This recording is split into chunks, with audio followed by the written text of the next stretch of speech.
Antes de comenzar el video, quisiera saludar a los miembros del canal y agradecerles por todo el apoyo hacia este proyecto. Gracias de corazón, criptomaníacos, por ayudarme a crear mayor y mejor contenido día con día. Ahora el terror no termina en YouTube. Si es que quieres seguir escuchando tus historias favoritas, leyendas y experiencias paranormales, enviadas por personas de diferentes partes del mundo, en cualquier lugar y a la hora que tú quieras, te invito a que también me sigas en Spotify y Google Podcast, donde encontrarás todos los relatos así como también mega recopilaciones de todas las historias subidas en el canal.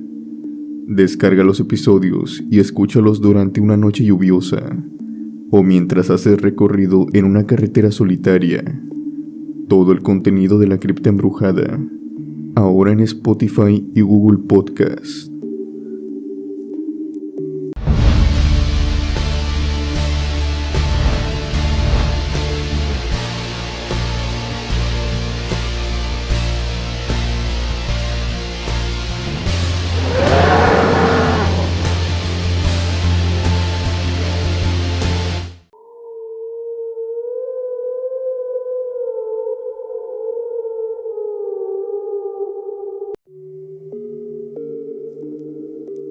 Los relatos que quiero compartir esta noche contigo y con toda la comunidad son relatos que vivió mi padre. Él fue camionero toda su vida y créeme que le pasaron muchas cosas, por lo que tengo mucho material que les puedo compartir. La primera historia que les quiero contar, mi padre me la contó cuando apenas tendría algunos 12 años. Una noche llegó de uno de sus tantos viajes, que cabe recalcar a veces duraba meses fuera de la casa, y empezó a platicar con mi madre sobre el trabajo. Yo estaba en la sala viendo televisión, y pues claro, al escuchar que la conversación cambió a algo paranormal, me cambié de inmediato al comedor donde ellos estaban, para escuchar todo mejor, ya que a mí me encantaba escuchar ese tipo de historias. Total, mi padre me dijo que Julián, uno de sus compañeros de la empresa de transporte, había encontrado unas monedas doradas, que al verlas, ambos asumían que se trataba de oro. Julián le dijo que se las había encontrado en su último viaje, esa misma mañana cuando regresaba a la central, y pues obviamente quería quedarse con ellas. Pero había un problema. Como norma, el operador junto con la unidad tenía que pasar a la central para ser revisado, y después darle algunos formatos para después irse a descansar finalmente. Esto lo realizaban de esta manera, más que nada para cerciorarse de que el conductor viniera en óptimas condiciones y checar la unidad para precisamente cerciorarse de que no transportaban nada ilegal o algo que le fuera a dar problemas a la compañía. Después de eso, los hacían firmar haciendo constar de esta revisión y que si en su camino a casa tenía algún problema relacionado con esto, básicamente la empresa se lavaba las manos. Está de más decir que cuando hacían estas revisiones, se hacían a conciencia, por lo tanto encontrarían esas monedas de oro. Por suerte, cuando Julián estaba a punto de entrar, mi padre ya iba de salida, y como ya se habían hecho favores anteriormente, Julián le pidió si se las podía esconder en lo que él salía de la central. Claro que le daría algo a cambio, ya que le compartiría algunas de estas monedas. Mi padre cuenta que lo primero que se le hizo extraño de estas monedas fue que se encontraban algo enlodadas. Era como si éstas hubieran estado sepultadas bajo tierra. Mi padre siguió contándonos todo lo que le parecía extraño de estas. Otra cosa que me llamó la atención fue cuando comencé a limpiar unas cuantas. Estas monedas tenían unas caras muy extrañas. No se parecían y ni siquiera se acercaban a ninguna otra moneda de otro país. Lo que estas monedas tenían dibujadas en sus dos caras eran calaveras o esqueletos. Tengo que decir que estas no estaban hechas de una forma artística, por así decirlo, sino que parecían como si las hubieran tallado con una especie de cuchillo. Por esto mismo, cada calavera y esqueleto en cada una de las monedas era diferente. Otra cosa que se me olvidó comentar era su olor. No era un olor desagradable. De hecho, era un olor como a hierbas, pero muy penetrante. al grado que me empezó a doler la cabeza un poco. Tomé las monedas que Julián me había dado y rápidamente las envolví en varias bolsas. Todo esto para encerrar más el olor que tenían. Julián salió de la central y le di su parte. Le quise sacar información sobre cómo había obtenido estas monedas, pero me dijo únicamente que se las había encontrado afuera de un restaurante bar por la noche. Yo sabía que me mentía, porque al principio me había dicho que las había encontrado en la mañana, y el estado en el que venían era evidente que las había desenterrado recientemente. No las había encontrado tiradas, de eso estoy seguro. En fin, se contradecía en sus versiones. Ya no quise indagar más, pues, a decir verdad, me importaba más empeñarlas o venderlas que saber de dónde provenían. Eso fue un grave error. Antes de llegar a mi casa, me dirigí a la casa de mis padres que me quedaba cerca en Morelia. Además, de esa manera pasaba a saludarlos. Los hechos extraños comenzaron a los pocos minutos de haber subido las monedas. Eran cosas que en un principio no me causaban miedo, para ser sincero, pero que sabía no eran normales. Primero lo que sentía eran escalofríos, pero solamente en mis dedos. Era como si los hubiera sumergido en agua con hielo. Me los frotaba una y otra vez por el camino, pero poco o de nada servía. Mi cuerpo seguía caliente, pero mis dedos parecían los de un cadáver. Lo siguiente que noté era que en mi oreja derecha sentía un vapor caliente. Era el vapor como el que sale exhalado por la boca de una persona, e incluso sentía cómo mojaba un poco mi oreja. Sentía este vapor cada ciertos minutos, por lo que me empecé a incomodar, pero traté de encontrar una respuesta lógica. En múltiples veces volteé a ver hacia atrás, pero no veía nada. Venía solo, completamente solo. Luego las cosas fueron de mal en peor. Cuando llevaba mi vista fija en la carretera, fui testigo de aquello, a lo que más tenemos miedo los que transcurrimos de forma cotidiana en carreteras federales. Observé una persona que iba caminando por uno de los carriles de la carretera. Iba del lado izquierdo. Su aspecto me despertó mucha intriga y a la vez temor, pero no por pensar que fuera algo paranormal, sino que tenía miedo de que esta persona se aventara al camión. Había escuchado muchas historias sobre esto, de conocidos de la propia empresa y también de familiares, y es algo muy traumático por lo que no quisiera pasar. Así que en desesperación, le empecé a poner las luces altas cuando comenzó a acercarse al camión, algo que era completamente inútil ya que eran las 2 de la tarde. Pero ¿qué les puedo decir? El terror a uno lo puede llevar a hacer cosas sin sentido. Empecé a tocar el claxon y también a reducir la velocidad, pero como si esta mujer se estuviera preparando para que yo hiciera esto. De la nada apareció frente a mi camión. Fue como si en un parpadeo avanzara un par de metros. Obviamente frené lo que pude tratando de no salirme del camino, pues si bien ya no iba cargado, de igual manera me podía suceder algún accidente si no controlaba el camión.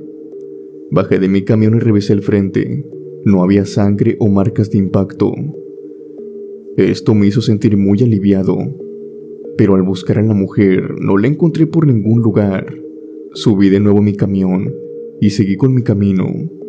Al momento de subir empecé a sentir una presencia detrás de mí, tanto así que ni siquiera quería voltear a ver el retrovisor.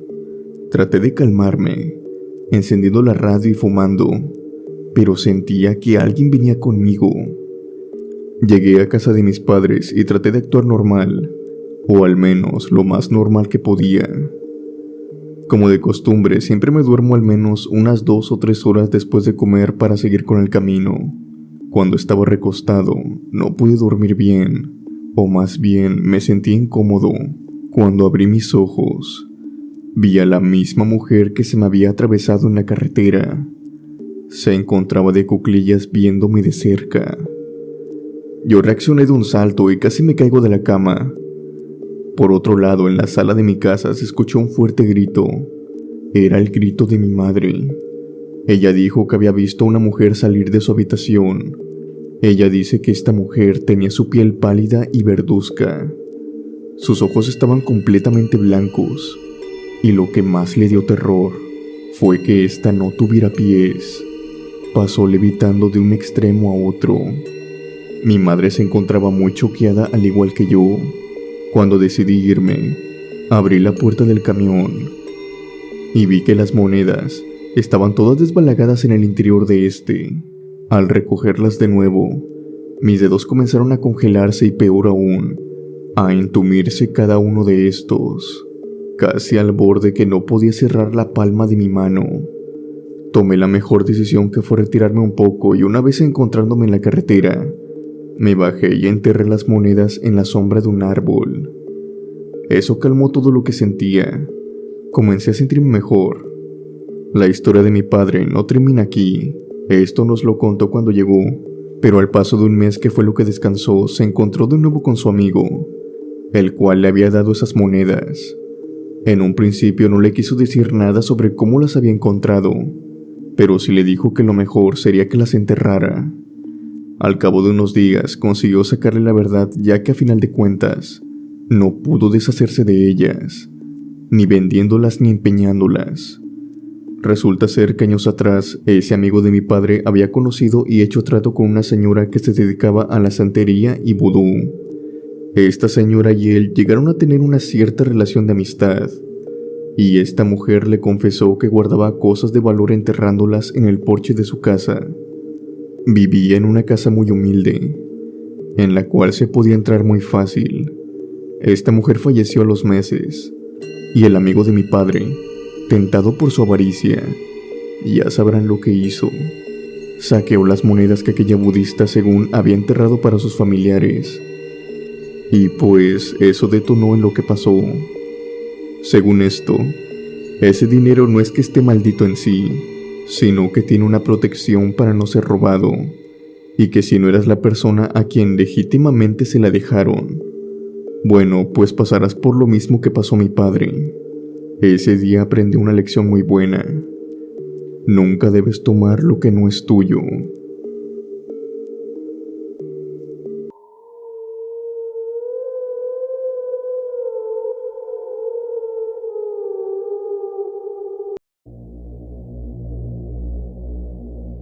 La siguiente historia le pasó a mi padre cuando iba de Reynosa a Monterrey. Como muchos sabrán, al menos si alguna vez se han quedado varados u ocupan transporte, algunos camioneros se ofrecen a llevarlos cerca de su destino. Claro está, si la unidad los deja, ya que algunas vienen con cámaras de vigilancia y monitorización de satélite. Este, por suerte, no era el caso de mi padre en ese entonces, así que podía dar aventones sin ningún problema. A pesar de esto, él no le daba aventón a cualquiera, más que nada por seguridad. Eran muy contadas y específicas las veces que lo hacía, por lo que al ver a una madre con su bebé, no lo pensó dos veces para ayudarla. Al detenerse se percató de que esta chica se veía muy joven. Al caso tendría unos 15 o 16 años, por lo cual mi padre optó solamente por saludarla y preguntarle a dónde se dirigía. Ella le explicó que tan solo iba unos metros más adelante, que no se preocupara, que ella le iba a decir en dónde iba a bajar. Por el camino mi padre no formuló ni una sola pregunta más, pero disimuladamente la veía, ya que notaba que el bebé se comportaba extraño. Al pasar los minutos, se dio cuenta de que en realidad se trataba de un muñeco, y no de un bebé. Era un muñeco sucio, con tierra, lodo y algo destruido. La muchacha le hablaba como si en realidad le hablara un niño. Mi padre empezó a creer que estaba tratando, pues con una muchacha podría decirse mal de su cabeza. Cuando de pronto la chica le dijo que se detuviera, que ella bajaba en ese lugar, pero que si le hacía el favor de llevarla un poco más adelante, ya que solamente iba a dejar a su hijo y después subiría de nuevo al camión para que la llevara. Esta mujer bajó y mi padre esperó por unos minutos, en lo que desvestía al muñeco y lo vestía con otra ropa de bebé, y se despedía de él con un beso en la mejilla. Era como si lo estuviera llevando a una guardería. Mi padre pensó varias veces en arrancar el camión y dejarla ahí, pero la lástima no lo dejó. De todas maneras, parecía una chica inofensiva, por lo que mi padre la esperó sin ningún problema. Al subir, la chica no pronunció igualmente ni una palabra, pero mi padre notó algo. Donde esta mujer había dejado el muñeco, se encontraba una cruz y una pequeña tumba. Supo en ese momento que se trataba de la tumba de un niño, o más bien de un bebé por el tamaño de esta. Mi padre siguió con su camino, y apenas se había puesto de nuevo en marcha cuando de pronto volteó hacia la muchacha para preguntarle si quería algo de comer, ya que mi padre creía que tal vez podría traer hambre. Decía que la chica estaba muy delgada y con su ropa sucia. Era de pensar que se la pasaba en la calle. Cuando mi padre volteó hacia la muchacha, esta ya no se encontraba. Había desaparecido por completo. Mi padre no lo podía creer. Recordaba muy bien cuando la chica se había subido y se había sentado a su lado, y sin más había desaparecido. Mi padre dice que a veces los espíritus de la carretera se quedan penando en esta por años. No sabe a ciencia cierta la historia de aquella jovencita, pero por su aspecto y por cómo actuaba, no le quedan dudas de que se trata de una joven madre que no puede descansar en paz.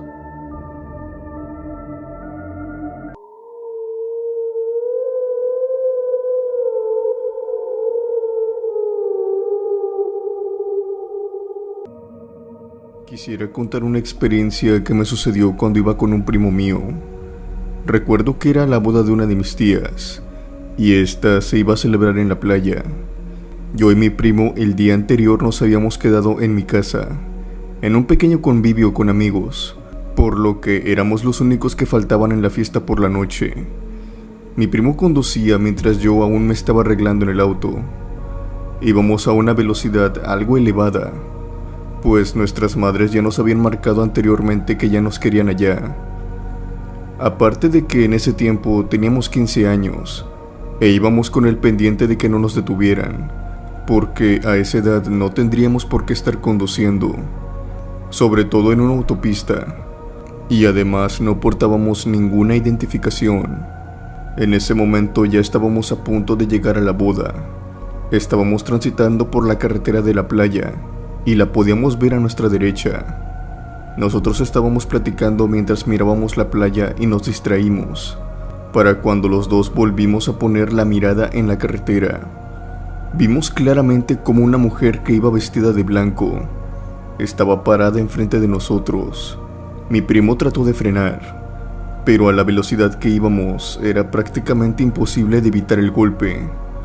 Además, la mujer se encontraba muy cerca de nosotros. En ese momento no podía creer cómo ésta se había colocado tan rápido enfrente de la camioneta, sobre todo sin que nos percatáramos. Al final de cuentas, la camioneta pasó sobre ella aunque mi primo frenara. Sentimos como las 4 llantas pasaron por encima. Incluso mi primo, todo nervioso, casi ocasionó que nos saliéramos del camino. Quedamos con una llanta encima del carril.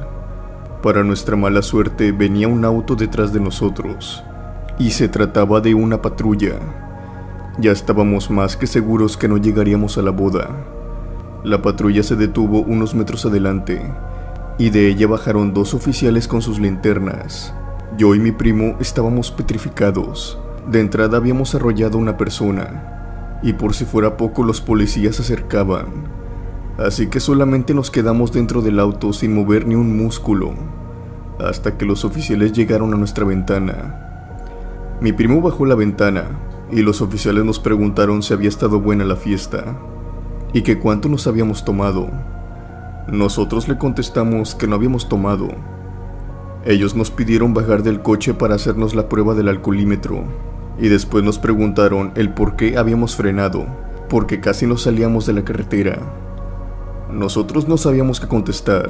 Tal vez no habían visto a la mujer. Fue entonces cuando mi primo les dijo que algo se nos había atravesado en la carretera y por eso habíamos frenado. El oficial fue hacia atrás de nuestra camioneta.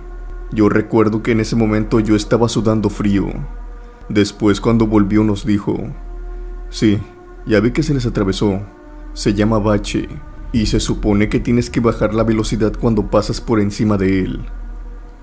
Nosotros fuimos a la parte de atrás y no se encontraba ningún cuerpo. No había nada, tan solo un bache, el cual creo que habíamos pasado a toda velocidad por encima de él. Yo y mi primo nos vimos las caras, tratando de saber qué era lo que había pasado. La mujer la habíamos visto los dos, por lo que no pudo haber sido nuestra imaginación. Nos quedamos hablando con los oficiales. Por suerte llevábamos dinero, y se los tuvimos que dar para no tener problemas, pues éramos menores de edad. Además, no teníamos ni una gota de alcohol en nuestro cuerpo, por lo que nos dejaron ir. Al llegar a la fiesta, no podíamos dejar de pensar en lo que había pasado. Incluso recordábamos el rostro de la mujer, cosa que nos sirvió, pues a medianoche llegó un padrino nuestro y nos dijo que si nos íbamos a meter a la playa, que lo hiciéramos con cuidado, porque una chica había fallecido hace 2 días mientras nadaba en la playa por la noche, ya que el mar se puede tornar engañoso durante la noche. Esto se nos hizo curioso a mi primo y a mí, y cuando le preguntamos a nuestro padrino cómo era la mujer que había fallecido, él sacó un periódico y nos mostró la noticia. La mujer que aparecía en la foto del periódico era la misma que se nos había aparecido en la carretera. Los dos la reconocimos. No la habíamos imaginado. Esa mujer, en verdad, era un espíritu que aún no lograba descansar en paz.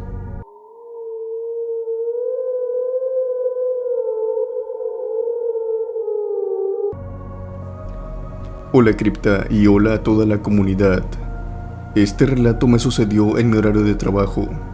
Verán, soy transportista, no como un camionero, sino que manejo un vehículo de seguridad de bienes. Es un auto normal, pues el punto es que se tiene que ver normal, como si fuera un auto particular. Mi deber es llevar algunas cosas de valor, y por obvias razones voy armado. Pero eso sí, no porto uniforme. Esto para no llamar la atención. Dentro de la empresa había 3 transportistas y 5 autos de transporte. En un cierto día mi auto empezó a responder extraño, e incluso casi me deja a medio camino en una ruta. Así que el día siguiente me dijeron que me lo iban a cambiar. Yo al día siguiente tenía un largo trayecto que recorrer, por lo que me parecía lo mejor, ya que no quería quedarme varado a medio camino con los bienes. Sobre todo porque era foráneo, y eran 3 horas de ida y 3 horas de vuelta. Al día siguiente empecé con mi trabajo, y todo transcurría de manera normal, nada fuera de lo común, hasta que de pronto, cuando salí a la autopista, cuando el ruido de los autos se calmó, empecé a escuchar unos golpes. Conforme pasó el tiempo, me di cuenta que estos golpes provenían de la parte de atrás del auto. En ese momento pensé que tal vez era un defecto de la puerta, pues el auto se veía algo viejo.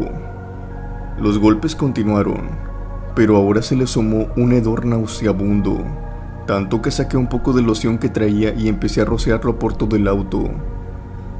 Y en ese preciso momento, la estación me contactó por teléfono. Era el área de monitoreo, diciendo que estaban checando las cámaras internas del auto. En este auto se manejan cámaras internas, destinadas a checar que los choferes sigan conduciendo, que el paquete siga en movimiento, que no haya sido asaltado y sobre todo, checar que el conductor no lleve acompañantes. Y esto último era precisamente por lo que me querían. Me estaban diciendo que había cometido una falta en el reglamento. Yo les pregunté que cuál era. Su respuesta me dejó helado. Traes un pasajero detrás de ti. Eso no está permitido. Sabes bien que te pueden despedir por traer un acompañante. Yo volteé ligeramente el retrovisor para ver a qué se refería, y al moverlo de un lado a otro, no pude ver a nadie. Yo traté de dialogar con mi compañero de monitoreo para explicarle que no había nadie, hasta que me dijo que me mandaría las imágenes en vivo para que las viera en mi celular, mediante una aplicación especial que utilizamos en la empresa. Al ver las imágenes, sentí un escalofrío en todo mi cuerpo. Se veía claramente como yo iba conduciendo adelante, atrás de mí, venía otro sujeto, sentado exactamente detrás de mí.